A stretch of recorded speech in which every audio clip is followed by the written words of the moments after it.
Hello student, बहुत स्वागत है रजनी स्टडी लेक्चर के एक नए कमाल फ्रेश वीडियो में। मुझे उम्मीद है आप लोग बहुत ही बेहतर होंगे, स्वस्थ होंगे, सुरक्षित होंगे। अपन लोग पढ़ा रहे थे वेक्टर नाम के चैप्टर, जिसमें आज का हमारा टॉपिक है सदिश योग का नियम। आज हम सदिश योग के नियम को पढ़ेंगे, जिसमें हमारा फर्स्ट नियम आता है सदिश योग संबंधी त्रिभुज नियम, triangle law of vector addition. Vector law of addition क्या कहता है कि हमारे पास तीन सदिश दिया गया है, ठीक है। उससे आपको क्या बनाना है, त्रिभुज बनाना है। तो देखिए, मान लेते हैं कि पहला सदिश इस प्रकार से है, ये है हमारा सदिश ए, ठीक। इसी के क्रम में, मतलब इसी के क्रम में, ए वेक्टर के क्रम में, ठीक है, इसके सर पर खड़ा हुआ है ये वी वेक्टर। मतलब इसी के क्रम में, देखिए इसके बाद ये है, इसके सिर है, तो फिर ये बी वेक्टर का टेल है। मतलब इसके सिर पर इसका टेल रहना चाहिए। मतलब जैसे एक आदमी के आप खड़ा करोगे, जैसे ये एक आदमी है, ठीक, ये एक आदमी है, तो इसको खड़ा करोगे, इसके ऊपर एक और को खड़ा करोगे, तो ये क्या हो गया, इसके ही क्रम में हो गया, ठीक। तो पहले का सर, दूसरे का पैर, ठीक है। उसी प्रकार पहले का सर और दूसरे का टेल। और जो तीसरा वेक्टर होगा, जो तीसरा सदिश होगा, वो कैसे होगा, इसके विपरीत होगा। मतलब इसके क्रम में नहीं होगा, इसके विपरीत होगा। तो ये इधर की ओर आना चाहिए, लेकिन इधर की ओर नहीं होता है, इसके विपरीत होता है इस तरीका से। जैसे देखिए, हमारे पास तीन सदिश है, तो एक सदिश इस प्रकार से, और इसी के क्रम में दूसरा सदिश होना चाहिए, मतलब इस तरीका से। और जो तीसरा सदिश होना चाहिए, सी वेक्टर, जो इसको कहते हैं परिणामी वेक्टर, वो इन दोनों के विपरीत होना चाहिए। मतलब देखिए, एक क्रम में जा रहा है, देखिए जैसे एक गया, फिर उसके बाद ये गया, फिर इसके बाद ऐसे जाना चाहिए, लेकिन नहीं, ऐसे ना जा करके ये विपरीत हो गया। तो ये कहता है कि जो पहला वेक्टर है और दूसरा वेक्टर है, इसका योग, जो पहला वेक्टर है उसका योग दूसरा वेक्टर का योग बराबर होता है तीसरे वेक्टर के परिमाण के, ठीक है। तो ये क्या है, परिणामी सदिश है, रिजल्टेंट वेक्टर है,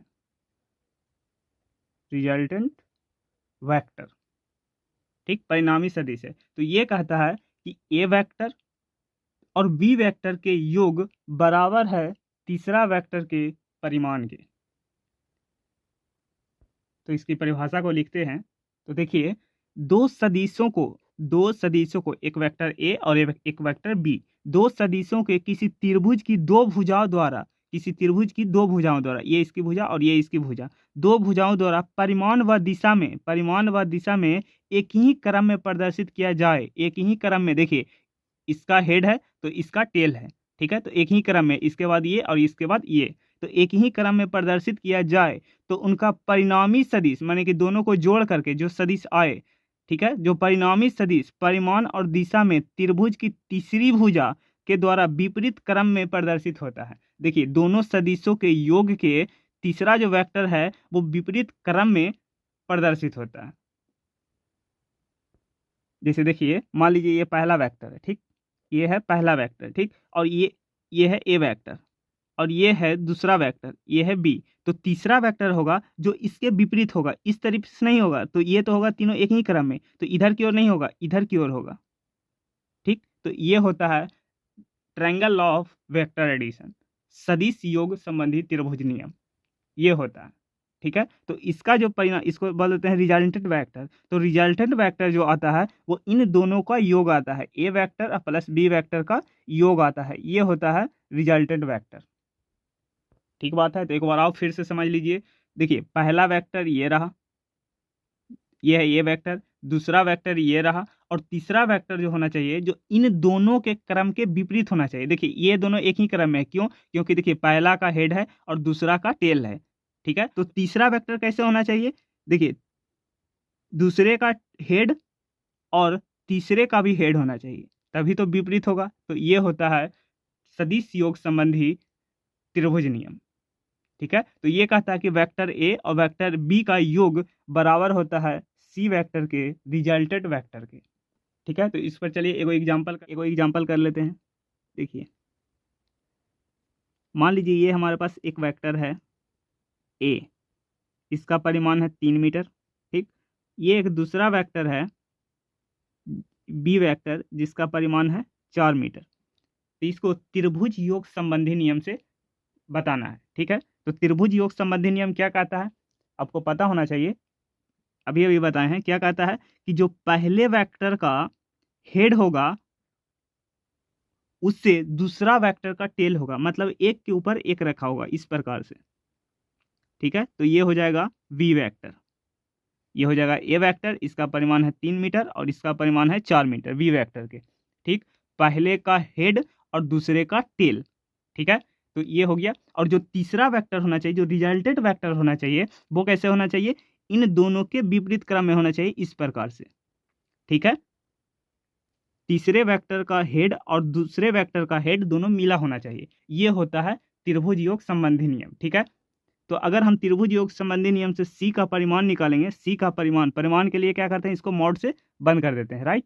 तो क्या हो जाएगा, देखिए पाइथागोरस प्रमेय से लगाइएगा तो क्या हो जाएगा, रूट अंडर सी वेक्टर का परिमाण निकालना है तो क्या हो जाएगा, पहले वाला वेक्टर का स्क्वायर प्लस दूसरे वाला वेक्टर का स्क्वायर। ठीक है, तो सी का परिमाण कितना निकल के आ जाएगा, रूट अंडर ए कितना है 3 स्क्वायर प्लस 4 स्क्वायर। तो सी वेक्टर का परिमाण कितना आ जाएगा, रूट अंडर 9 प्लस 16। तो सी वेक्टर का परिमाण कितना आ जाएगा, रूट 25। तो यहाँ से सी वेक्टर का परिमाण कितना आ जाएगा, 5। तो ये आ गया 5, सी वेक्टर का परिमाण 5 मीटर। ठीक है, तो आप बोल सकते हैं कि जो पहला वाला वेक्टर है और दूसरा वाला वेक्टर का योग बराबर है किसके, तीसरे वाले वेक्टर के रिजल्टेंट वेक्टर के। ठीक है, यही बोलता है त्रिभुज योग नियम। ठीक है, और मान लीजिए कि ये कोण जो अल्फा है, ये कोण अल्फा है, तो यहाँ से अल्फा के मान निकाल सकते हैं। तो यहाँ से tan अल्फा क्या हो जाएगा, tan अल्फा होता है लंब बटे आधार, लंब कौन सा हो जाएगा 4, आधार कितना हो जाएगा 3। तो यहाँ से अल्फा बराबर हो जाएगा tan इनवर्स 4/3। अब 4/3 का मान कितना होता है, tan 4/3 का मान कितना डिग्री होता है, जो देखिए आपको डायरेक्ट याद रखना है, direct trick, direct trick, direct trick आपको दे रहे हैं। देखिए मान लीजिए इस प्रकार से एक त्रिभुज है, इस प्रकार से एक त्रिभुज है।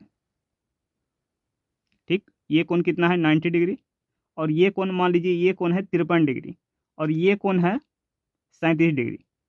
ये दोनों एक ऐसा कोण है जो हमेशा पूछा जाता है, 53 डिग्री का मान और 37 डिग्री का मान।